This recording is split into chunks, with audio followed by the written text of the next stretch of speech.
Hello, and welcome back to Movie Newscast. In today's episode, we take a moment to reflect on some of the incredible talents we've recently lost in the entertainment world. We'll honor their legacies and remember the remarkable contributions they made to the industry. Before we dive into this tribute, we kindly ask for your support. If these stories resonate with you, or if the lives of these stars have touched you in any way, please consider giving this video a thumbs up as a sign of respect and remembrance. Thank you. Herbie Flowers dies. Veteran bassist who worked with David Bowie. Elton John was 86. Herbie Flowers, a veteran bass guitarist who worked with the likes of David Bowie, Elton John, Paul McCartney, and more, has died at the age of 86, according to a family Facebook post. He died September 5, though a cause of death was not listed. While we knew and loved him as Uncle Herbie, his musical contributions have likely touched your lives as well. Flowers' niece's husband wrote online. He played bass on many of the songs from the golden age of rock. Throughout his decades-long career, the British musician most notably worked on tracks like Lou Reed's Walk on the Wild Side, the iconic bass line of which he originated and was later sampled by such artists as A Tribe Called Quest and Haim, and Bowie's Space Oddity. He also contributed to Harry Nilsson's 1971 Nilsson Schmilsson, providing the bass line to Jump Into the Fire. In the late 1970s, Flowers founded Sky, recording and performing with the band until 1995, during which the group released 7 albums. Following the breakup of the Beatles, Flowers worked on the solo albums of its members, including McCartney's 1984 Give My Best Regards to Broad Street, Harrison's Somewhere in England and Stir Stop, and Smell the Roses, both released in 1981.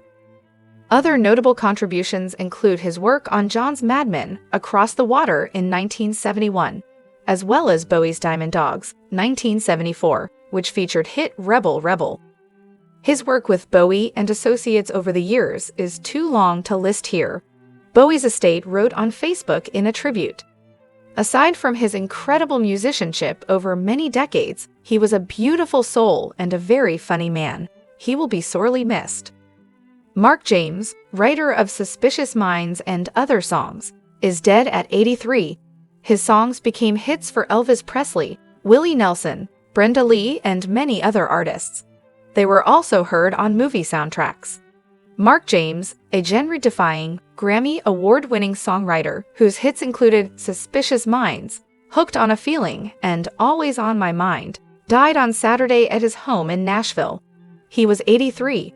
His death was confirmed by his daughter Sammy Zambin. Among the many stars who lent their voices to Mr. James's catalog of songs over the years were Elvis Presley and Willie Nelson. His career of powerhouse hits began in 1968 when the country and pop hitmaker B.G. Thomas, a lifelong friend, recorded The Eyes of a New York Woman, which reached the Billboard Top 40. Mr. Thomas followed it with another song by Mr. James, Hooked on a Feeling, a celebration of newfound love that hit No. 5 that year. It did even better in 1974, when the Swedish rock band Blue Swede's version reached No. 1. Mr. James catapulted into a different stratosphere in 1969 when Elvis Presley cut Suspicious Minds, a song Mr. James himself had recorded and released as a single, to little notice the previous year. Presley's version became one of his biggest hits, reaching No. 1 in 27 countries. It was his last No. 1 single. Suspicious Minds was twice included on Rolling Stone's list of the 500 greatest songs of all time, at No. 91 in 2004 and No. 70 in 2024. Mr. James's songs have also been recorded by Michael Bublé, Jay-Z, the Pet Shop Boys, Bill Withers, Fine Young Cannibals, and others. They have been featured in the films Reservoir Dogs and Lilo and Stitch, and in the Guardians of the Galaxy franchise. Mr. James was inducted into the Songwriters Hall of Fame, the Nashville Songwriters Hall of Fame, and the Texas Songwriters Hall of Fame. In 1999, Broadcast Music Incorporated, the music rights management company, included Hooked on a Feeling, Suspicious Minds, and Always on My Mind on its list of the 100 greatest songs of the 20th century. Betty Ann Reese, actress in The Unholy Rollers and Sugar Hill, dies at 81. Betty Ann Reese, who portrayed tough women who weren't very nice in The Unholy Rollers and Sugar Hill, two 1970s offerings from the B-movie factory American International Pictures, has died. She was 81. Reese died Monday at her home in Hemet, California, after a series of falls and a possible stroke, her niece, Kathleen Laux, told The Hollywood Reporter. She also was diagnosed with multiple sclerosis in the early 1990s. The Ohio native played Janet Ingram, the secretary for Fred MacMurray's Steve Douglas, on the last of My Three Sons' 12 seasons in 1971 to 72. Abby Dalton was Janet on an episode 3 years earlier. In The Unholy Rollers, 1972, directed by Vernon Zimmerman, Reese portrayed Mickey Martinez, a star of the Los Angeles Avengers roller derby team, who does not get along with popular new player Karen Walker, 1970 Playboy Playmate of the Year Claudia Jennings. The film, executive produced by Roger Corman and edited by Martin Scorsese, was rushed into production to take advantage of the publicity generated by MGM's big-budget roller derby movie, Kansas City Bomber, starring Raquel Welch. Paul Maslansky's cult blaxploitation film Sugar Hill, 1974, starred Marky Bay as Diana Sugar Hill, a woman who enlists a voodoo priestess, Zora Cully of the Jeffersons, to bring back long-dead African slaves to take revenge on the Southern mob boss, Robert Corey, responsible for her fiance's death. As Celeste, the mobster's racist girlfriend, Reese gets into a fight in a bar with Sugar and, spoiler alert, gets carried off by the zombies at the end. 2 Live Crew's Brother Marcus' cause of death revealed. The cause of death for rapper and 2 Live Crew member Brother Marcus has been revealed following his death on June 3 at age 58. Brother Marcus, whose real name is Mark Ross, died from a heart attack, according to the Etowah County Coroner's Office in Gadsden, Alabama, TMZ reports. His cause of death was ruled as natural, according to Chief Deputy Coroner Dantes Robinson. Mark Ross, aka Brother Marcus of the 2 Live Crew, has passed away, 2 Live Crew wrote in an Instagram post. Born in April 1966, reports vary over what his actual birth date was. In Rochester, New York, Brother Marcus spent his youth in Los Angeles before moving to Miami and joining 2 Live Crew in 1986. 2 Live Crew, comprised of Brother Marcus, Uncle Luke, Fresh Kid Ice and Mr. Mixes, released 5 albums from 1986 to 1991 and became infamous for its controversial lyrics. In 1990, a federal judge ruled that 2 Live Crew's album, As Nasty as They Wanna Be, was legally obscene, making it illegal for retailers to sell the album. That ruling was overturned 2 years later in 1992 by the 11th U.S. Circuit Court of Appeals. The group's original quartet split up in 1992, citing irreconcilable differences, according to the group's website. Uncle Luke, whose real name is Leather Campbell, issued a statement paying tribute to Brother Marcus following the news of his death. My condolence goes out to the family of Brother Marcus and so many of his fans from around the world after learning his passing, Campbell said in a post on X. We took on so many fights for the culture, made great music together, something I would never forget. We had recently got back together to take on another fight to get back our catalog that was stolen from us. We will continue that fight in his name for his family. The Brother Marcus, that I know would want us to celebrate his life, that's exactly what I'm gonna do. R.I.P. my brother. Janice Page, star of Broadway's The Pajama Game, is dead at 101. She first made her mark in the all-star 1944 movie, Hollywood Canteen, before finding acclaim on the musical stage. Movie and TV roles followed. Janice Page, an entrancing singer, dancer, and actress who starred in the original 1954 Broadway production of the hit musical The Pajama Game, died on Sunday at her home in Los Angeles. She was 101. Her death was confirmed by a longtime friend, Stuart Lampert. Ms. Page made her mark at 22 in the all-star 1944 film Hollywood Canteen, but exposure in a string of 17 movies over the next 7 years left her with little more than a collection of minor beauty titles, like Miss Wingspread and Miss Naval Air Reserve. When she ran away to try the New York stage, however, it took her only 3 years to become the toast of Broadway. She was cast as the feisty, romance-resistant union leader Bade Williams in The Pajama Game, opposite John Raitt. The production, involving theater luminaries like George Abbott, book, Richard Adler, music, and Hal Prince, one of the producers, won 3 Tony Awards in 1955. For Best Musical, Best Featured Actress in a Musical, Carol Haney, and Best Choreography, Bob Fosse.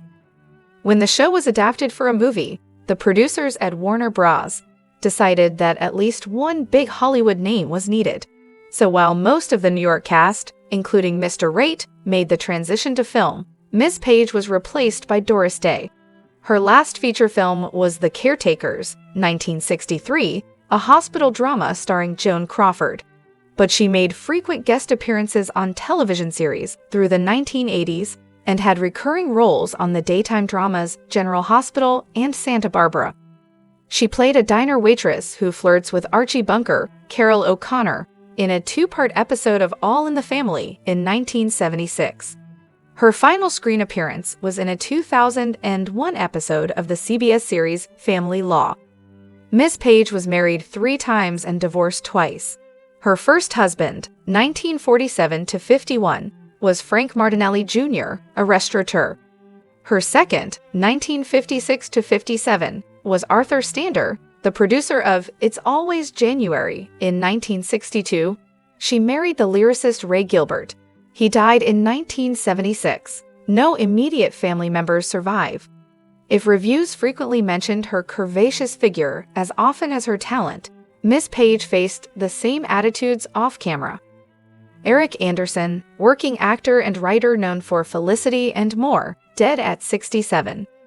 Eric Anderson, a veteran working actor who found his breakout role in Friday the 13th, the final chapter, and was a recurring character in shows including Felicity, Bosch, and 30-something, has died. He was 67. Anderson's wife, actor Saxton Traynor, confirmed the news via Instagram, but declined to post a statement because she was too bereft now to write anything. Instead, she shared a statement from Anderson's brother-in-law, Michael O'Malley, that said the actor died Friday after a brutal struggle with cancer. Eric was such an amazing person, Anderson's manager, Chris Carbaugh, told The Times. He was a great actor, author, cook, husband, friend, and human being. Eric was an avid sports fan, and he loved cheering on his beloved San Diego Padres baseball team. He was always the smartest and funniest person in the room, and had such a big heart. Eric will be missed dearly. O'Malley, meanwhile, wrote that his brother-in-law was a smart and funny guy, a fantastic cook. He wrote 3 great novels. I'll miss him, but his ordeal is over. Anderson first found success when, as O'Malley characterized it, he was killed in a basement in the Friday the 13th sequel. He went on to appear in 30-something as Billy Seidel, blind date turned husband to Ellen Warren, Polly Draper, and in Felicity as Dr. Edward Porter, father of Keri Russell's title character. He appeared in single episodes of shows including Murder, She Wrote, CSI, CSI, Miami, Star Trek, The Next Generation, House, Bones, and NCIS. All told, per his website, he appeared in more than 300 television episodes, 50 theater productions, and 20 feature films. The actor, who was born in 1957 in Sagamihara, Japan, later graduated from UC Santa Barbara with a bachelor's degree in biochemistry and molecular biology. He was a prolific writer of episodic television scripts and, according to his website, had a filing cabinet full of unproduced screenplays. Anderson published 3 novels, Hallowed Be Thy Name, Thy Kingdom Come, and Rabbit, A Golf Fable. Eve Gordon, who played Anderson's on-screen wife, Barbara Porter, in Felicity, posted a touching tribute to her co-star on Instagram, calling the actor a magnificent part of the world. Tom Bauer, actor in The Waltons and Die Hard 2, dies at 86. The one-time private investigator also was memorable in The Ballad of Gregorio Cortez, Crazy Heart, Appaloosa, and lots more. Tom Bauer, the busy character actor who portrayed Dr. Curtis Willard on The Waltons, and the janitor, Marvin, who helps John McClane foil the terrorists at the airport in Die Hard 2, has died. He was 86. Bauer died May 30 in his sleep at his home in Los Angeles, his sister-in-law, Mary Miller, told The Hollywood Reporter. Bauer worked on John Cassavetes' directorial debut, Shadows, 1957, and played one of the translators that make a mess of things in the acclaimed Western The Ballad of Gregorio Cortez, 1982, starring Edward James Olmos. He portrayed the father of the 37th U.S. President in Oliver Stone's Nixon, 1995, starring Anthony Hopkins, and the father of Nicolas Cage's Terrence McDonagh in Werner Herzog's Bad Lieutenant, Port of Call, New Orleans, 2009. And he appeared for director Scott Cooper in Crazy Heart, 2009, as the agent of Jeff Bridges' Bad Blake, and Out of the Furnace, 2013, and for director Ed Harris in Pollock, 2000, and Appaloosa, 2008. More recently, he played Bob Odenkirk's dad on the short-lived AMC series Lucky Hank, after guest starring as the pilot Rex Barker on the Waltons' fourth season episode, The Wing Walker, in 1975. Bauer became a regular cast member the following season when Kurt arrives in Walton's Mountain to replace Dr. Vance, Victor Isay. He hires Mary Ellen Walton, Judy Norton, to be his nurse, and the two quickly marry and eventually have a son. He was a huge supporter of SAG. He believed that all actors and all people should be represented in a way that was decent, Miller said, and the Syracuse International Film Festival. Survivors also include his children, Viv and Rob, his grandchildren, Nicole, Jonathan, Lucille, and Henry, his brother, Bobby, and his sister, Shirley. His wife of 51 years, German-born Ursula, who spent 40 years as an invaluable employee with the Los Angeles law firm Buchalter, Niemer, Fields, and Younger, died in August at age 75. They never spent a day apart, Miller said. Fayetteville's own Elizabeth McCrae, known as Lou Ann Poovey on Gomer Pyle, dies at 88. Elizabeth Betsy McCrae Halsey, known professionally as Elizabeth McCrae, and, among her dozens of roles on TV and in movies, known most recognizably as Lou Ann Poovey, the girlfriend of Gomer Pyles in the TV series Gomer Pyle, USMC, died Monday in Fayetteville at the age of 88.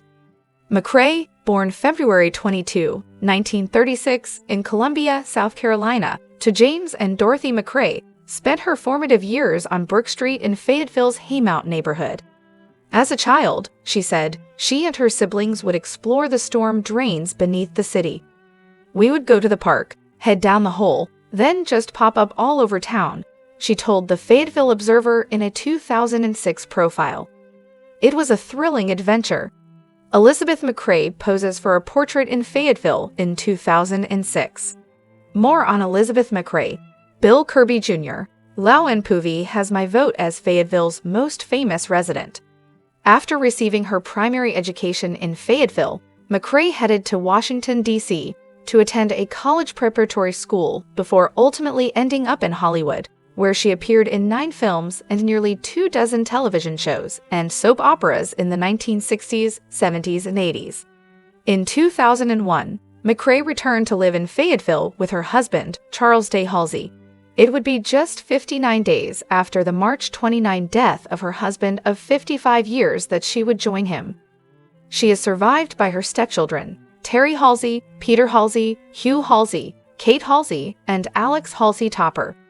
She is also survived by her nieces and nephews, Marie McCrae Sutherland, James C. McCrae Jr., Samuel H. McCrae, Catherine McCrae Parnell, Julie Valerie Merrill, R. Colton Valerie Jr., Carolyn Valerie Gore, Elizabeth C. Valerie, and many great-nieces and nephews. A private memorial service will be held at a later date. Oscar-winning producer Albert S. Ruddy passes away at 94. Ruddy took his last breath at the UCLA Medical Center in Los Angeles after being admitted for the treatment of a brief illness. Canadian-American film and TV producer Albert S. Ruddy, who won Oscars for The Godfather and $1 Million Baby, has passed away at the age of 94, according to The Hollywood Reporter. Reddy was also credited as one of the creators of the long-running CBS police drama Walker, Texas Ranger. Reddy took his last breath at the UCLA Medical Center in Los Angeles after being admitted for the treatment of a brief illness, his family announced through a publicist. Al Reddy has some major credits to his name, such as the CBS sitcom Hope and Heroes, which he co-created.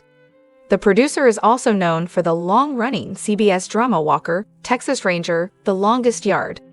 Burt Reynolds and the producer, after The Longest Yard, reunited in The Cannonball Run and its sequel in 1984. His survivors include one-time journalist Wanda McDaniel, his wife since 1981, who for years was in charge of image management in Hollywood for Giorgio Armani, his children, John and Alexandra, his producing partner and principal at Albert S. Reddy Productions, and his son-in-law, screenwriter Abdullah Said. To his contemporaries in the business, Reddy is best remembered for his easygoing nature, his undeniable comedic sense, and his undying interest in people and the stories we tell, his family said. Among his last words were, "The game is over, but we won the game," according to The Hollywood Reporter. Disney songwriter Richard M. Sherman dies aged 95. Composer Richard M. Sherman, who wrote songs for Disney film classics, such as Mary Poppins, has died aged 95 in Beverly Hills. Sherman partnered with his late brother Robert, and the pair won 2 Oscars in 1965 for their work on Mary Poppins.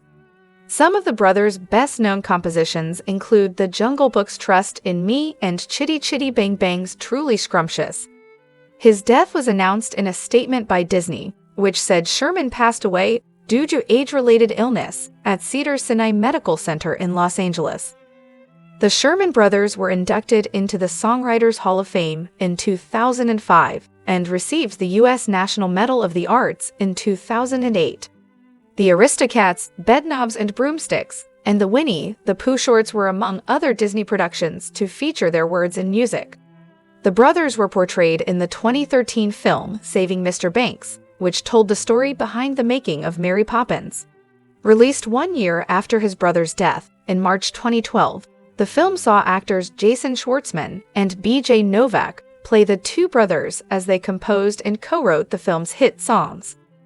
His service to the arts industry also led to a star on the Hollywood Walk of Fame. As reported by U.S. media, the Sherman brothers wrote more than 150 songs at Disney, including scores for the 1961 film Parent Trap, which had a new lease of life in 1998 starring a young Lindsay Lohan. Sherman continued to play an active role producing musical scores in his advanced age. In 2023, he wrote a new song with composer Fabrizio Mancinelli for Disney legend Andreas Deja's animated short film Mushka. Sherman is survived by his wife Elizabeth Sherman, his children and grandchildren. His funeral will take place on 31 May in California. Doug Ingle, Iron Butterfly founder who sang and co-wrote In-A-Gadda-Da-Vida, dies at 78. Doug Ingle, who co-founded the heavy rock band Iron Butterfly and was the singer and organist on songs including their signature hit, In-A-Gadda-Da-Vida, died Friday at age 78. He was the last surviving member of the classic lineup from the late 1960s. Most of Iron Butterfly's success came with the 1968 FM radio smash, In-A-Gadda-Da-Vida. The sophomore album named after the hit single spent 81 weeks in the top 10 in the U.S. For a while it stood as the best-selling album in Atlantic Records history. The LP went on to be certified quadruple platinum. Ingle's family announced the passing on social media and did not give a cause of death. It's with a heavy heart and great sadness to announce the passing of my father Doug Ingle, posted Doug Ingle Jr., Dad passed away peacefully this evening in the presence of family. Thank you, Dad, for being a father, teacher, and friend. Cherished, loving memories I will carry the rest of my days moving forward in this journey of life. Love you, Dad.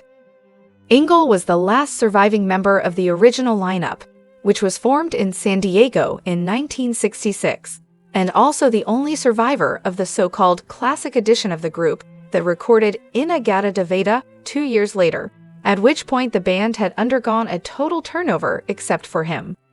An edit of In-A-Gadda-Da-Vida that lasted only 2 minutes and 52 seconds went up the charts to land at No. 30 on the Billboard Hot 100. Although that is little indication of just how thoroughly the song infiltrated the culture, it was this 17-minute album track that became legendary and something of an affectionate running joke in rock circles, as either a symbol of excessive length or just something a late-night FM disc jockey could put a needle down on for a smoking or bathroom break.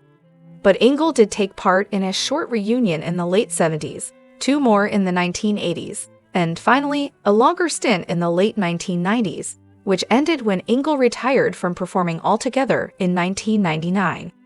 Among the other band members from the classic In-A-Gadda-Da-Vida era of the band, guitarist Eric Brand died in 2003, bassist Lee Dornan in 2012, and drummer Ron Bushy in 2021. Clint Eastwood is a respected director and producer, and one of the most popular Hollywood stars from the 1960s. The actor has had a remarkable career spanning 7 decades and featuring acclaimed roles in films. Some of the incredible movies he has starred in include In the Line of Fire, American Sniper, and Invictus. Born on May 31, 1930, Eastwood, who will soon turn 94, has been away from the public eye. However, he isn't done with his career. Despite his age, he continues to be engaged on set. He recently directed and produced the upcoming film Juror No. 2, featuring Nicholas Hoult and Toni Collette. The film tells the story of a family man who grapples with a profound moral quandary while serving on a jury for a notorious murder case. The man's decision could sway the jury's verdict and determine the fate of the accused, posing a significant ethical dilemma with far-reaching consequences. This thriller movie, which commenced filming in June 2023 in Savannah, Georgia, is anticipated to be Eastwood's final project. Even in his older years, Eastwood was seen fully invested while shooting Juror No. 2. The producer actively directed his crew during setup on scene. His fascination was also evident as he reviewed footage alongside his longtime camera operator, Stephen Campanelli, a collaboration that began on the set of the 1995 romantic film, The Bridges of Madison County. After filming Juror No. 2, Eastwood, who is now in his 90s and has done many things he loves, steered away from the public eye. Still, his rare sightings have fans worried about his health and well-being. Eastwood made a rare public appearance in California in April 2024, where he attended a speaking engagement hosted by renowned conservationist Dr. Jane Goodall in Carmel by the Sea, his adopted hometown.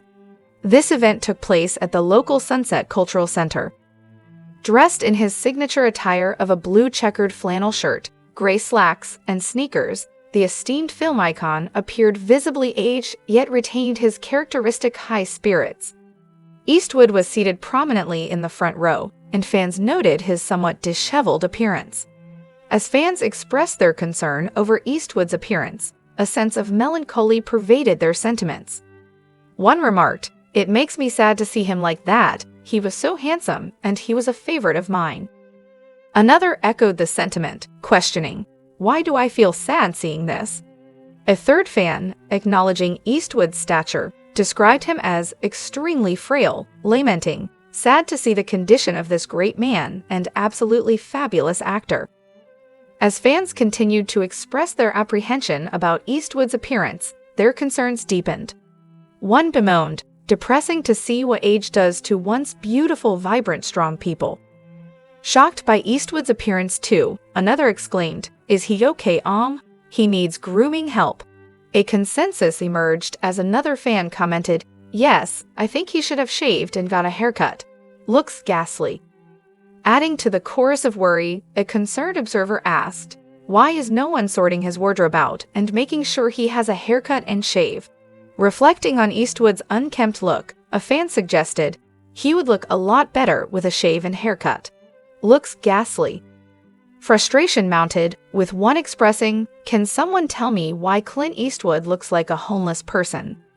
Speculation swirled as others pondered the authenticity of Eastwood's appearance. "Is it really him? Maybe not," mused one fan, while another agreed, "Unrecognizable with that beard and untidy long hair." Acknowledging the passage of time, an observer remarked, "He's unrecognizable." Despite the narration, age has obviously slowed him down, just as it will most of us. As much as fans are worried about Eastwood, his dedication to fitness and health has been a lifelong pursuit, rooted in his early years as a teenager. In 1991, he revealed that he engaged in manual labor during his youth, tackling jobs such as hay baling and lumberjacking. Additionally, he began weightlifting at the age of 19, laying the foundation for his enduring commitment to physical well-being. His personal physician, Dr. Harry Dimopoulos, provided insight into Eastwood's health regimen at the time, describing him as being in impeccable condition.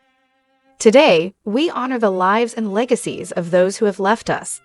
With gratitude and respect, we remember the profound impact they made and cherish the memories they left behind. May they find eternal peace, and may their contributions continue to guide us.